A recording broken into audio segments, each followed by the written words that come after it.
What happens when you get a call that your child is sick at school? As parents, none of us look forward to getting a call from the school nurse, but we do need to be prepared.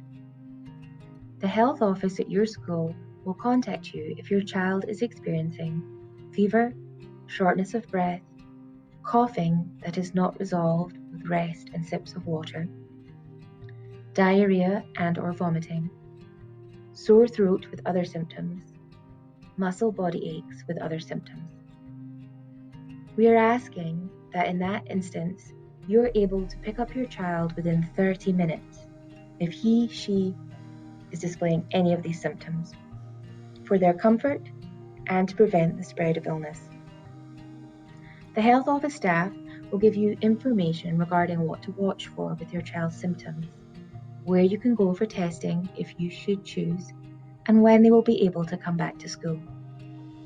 Please know that we at Gilbert Public Schools are working very hard to balance the level of caution we use with our ill students, knowing that kids will have typical childhood illnesses this season as well.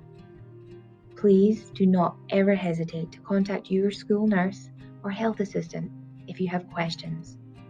Also, you can visit www.gilbertschools.net/health services for more information and resources.